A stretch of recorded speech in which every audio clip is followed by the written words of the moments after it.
म शिक्षक पर्सा जिल्लाबाट।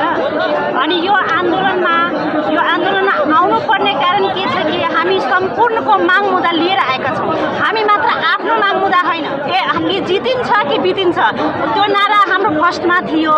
अब हामी के गरेका छौँ कि एकदम जुन कि अब यस्तो निजामती स्रको जुन छ, हाम्रो प्राविधिक तृतीयको जुन शिक्षक हुनुहुन्छ यतिकै रिटायर भइहाल्नुहुन्छ, तर निजामती स्रमा हाम्रै साथीहरू हामी प्राविधिकमा निस्काल्छौँ, उहाँहरू खरिदारमा, त्यसपछि उहाँहरू सुबा भइहाल्नुहुन्छ, अधिकृत भइहाल्नुहुन्छ, तर हामी त्यस्तै प्राविधिक तृतीयमै बसिरहन्छौँ। त्यो नहोस्, हामी त्यसबाट पनि बढुवा हुँदै जाउँ।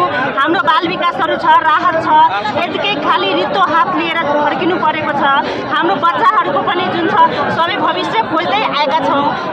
कुनै दिन यस्तो आउँछ कि हामी आएका छौँ र हामी यो आन्दोलन शान्तिपूर्ण ढङ्गले गरिरहेछौँ, तर सिस्टमेटिक ढङ्गले गर्दा सरकार सुन्नु भइरहेको छैन। तर उहाँले सुन्नै पर्छ। यो कुरा मतलब हामी यतिसम्म गर्छौँ कि उहाँले सुन्न बाध्य हुनु नै पर्छ।